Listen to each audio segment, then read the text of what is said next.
Well, we did, my wife and I did that, you know, grow your own at home, which is quite fun. Working with your wife's an intriguing thing. Yes, we didn't, well, we're still together.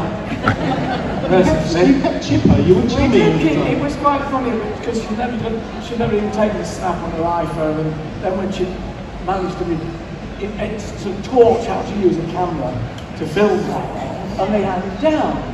They've now got sort of flowers stick out sideways, and they go all the way around the stem, which is, it makes it into a different flower. I quite like it. It's sort of symmetrical, but there's a little bit of charm about it. I'm from Hungary. Nice. Hi, I'm Mickey. And I have a English garden in Hungary. Really? And it's a map. No, it's a calendar about it. It's good. So I have a hydrangea. Look at that. Because I'm fond of English gardens. Yes, that's but we have a very, very dry climate, so it's very hard to maintain. But honestly, this is beautiful. Thank you. And behind you have plenty of followers and many people love you. Yes, yes. I remember once I was in Dubrovnik. Right, it's. And I remember somebody gave it to me in the square. So this was very big in Croatia. So that's sort of it. So it's nice about being in Hungary as well. Yeah. You are always welcome in Hungary. Yeah, that's right. Welcome to Monty Don.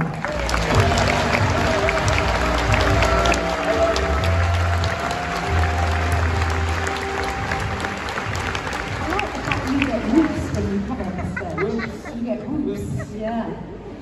How are you, Monty? Do you want to know the truth? Yes. I'm really knackered. I'm tired. But then I was up early in the morning, and it's been a busy day. We've been filming all morning. I've done a little bit this afternoon, 3 or 4 things. And now I'm with these lovely people. So I'm going to have nice to sit down. Now, you say you've been filming. What have you been filming today? I have been filming Gardeners World today, which we did the show from here, and that will go out, what day is it today? Is it Thursday? Thursday. That will go out tomorrow night. So that's a good And then turnaround. on Tuesday and Wednesday I was filming Gardeners World that will go out next Friday. Because, well, that's the way we do it. Yeah. Because some people I know think that a film crew turns up sort of on a Thursday, finds me wherever I am in the garden, follows me for precisely, 35 minutes. Every now and then I say, oh, here's Carol, or here's Joe, or here's Francis, and then go away again. 36 minutes later, and that's the show. The truth is, it takes a lot longer. Yeah. Okay, let's talk. We'll do in that program. And they will be quite specific. We'll talk about the spring garden, or the dry garden, or we're going to plant tulips, or pruning this, or the actual things. And then at that point, say, well, do we need any plants? So I will draw up a list of plants. And so everybody knows what's happening in that program. The next day, the Tuesday and the Wednesday, the crew will turn up at 7:30 in the morning to film not that program, but the one before it. So sometimes I'm carrying 3 Gardeners Worlds in my head at once. So when people say, what's on tonight's program? I say, I haven't a clue. And I often say that, no, that's happening next week. No, it happened last week. I don't know, because, so on the Tuesday and the Wednesday, between 7:30 in the morning and 6 o'clock sharp, because I kick them out at 6 o'clock. Yeah, because it stops in my home. And we have a basic rule, which the BBC, to be their eternal credit, is very good about, is it's 6 o'clock curfew. Because my family can't use the garden when we're filming. So on a lovely evening, like last night, we were filming yesterday and today, beautiful evening. My son and his wife came over. They had to wait indoors until we finished filming. And it's not just because they don't want to be filmed, because as you know, when you're filming, the worst problem is sound. You can't make a noise at all. And you have to stop filming.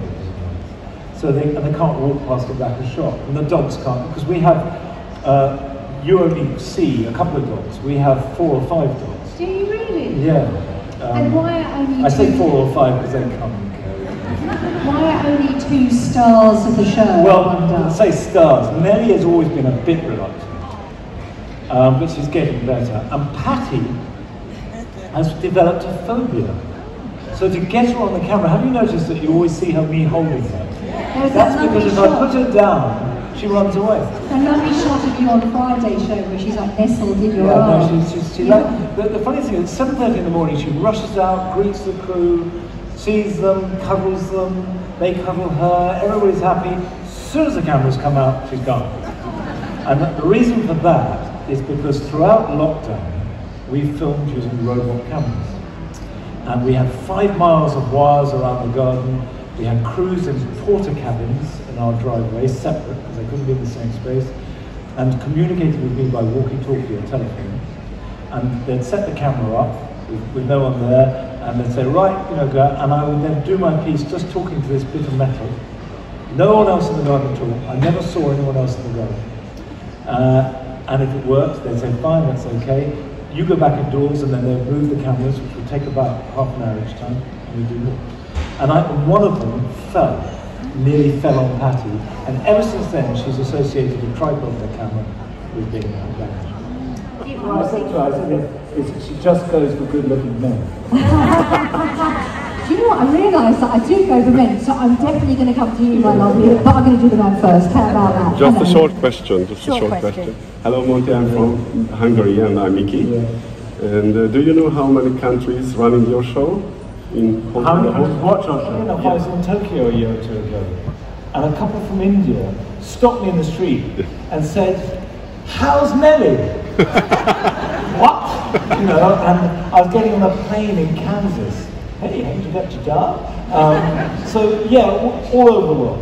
Yeah, I don't know how many, but yeah, all over the world. BBC Worldwide actually are very good at putting shows out. And I had a text from a friend the other day saying, I thought I won't say what he said because it was rude, but he said a word that you are not, he didn't use the word bloody, he said, I'm watching you on the bloody screen at 3 o'clock in the morning in my hotel in Thailand. Go away. You can never have too much of a good thing. What is the nice lady? There she is. They are making the most of a completely unnatural situation, which is a garden. No garden is natural. Slugs have evolved to eat decaying and semi-decaying material, and they're a really important part of recycling material into organic matter to go into the soil. And you will find slugs in the soil, you'll find slugs in your compost heap, and that's what they're doing. Your tender young seedlings, your nice juicy hostas and things, to them, they can't distinguish between semi-decaying and a juicy plant. And don't forget, in nature, in natural things, they might come across one plant like that, then not another for a while. We got rows of the bloody things. It's just lunch, tea, dinner, all lined up. And then we're blaming them for it. But what they will always go for are plants that are either vaguely sickly and not thriving, or very young, or very old. So what you must do is protect those plants that are very young. Make all your plants as healthy as possible. And if they're very old, well, they're dying back, and that's fine. So what we do is we raise as much as possible under cover in the greenhouse, in a cold frame, where we can check for slugs and snails. We physically, literally check everything. We lift up pots, we look and we find them and remove them. Then when we plant a plant out, we never do anything about it, we leave it, but it grows well, it's healthy, it's in good soil, it's watered properly, we don't overfeed it, because that will attract soft growth, which to a slug is like we grow it nice and hard, and they're fine, it's not a problem. Come to my garden, it's full of hostas, they don't get eaten. It's with slugs and snails, we have them, we've got lots of slugs and snails, but they don't eat healthy plants. They're looking for decaying material. So that's what they're eating, all very young plants. So the fact that I put them over the wall... they just come back. There's been lots of... a snail, chuck it over the wall, it will just come back. And also, do you know how many slugs are in the average square metre of soil? It runs into the thousands. So killing off, 20, 30, 40, 100, it's a total waste of time.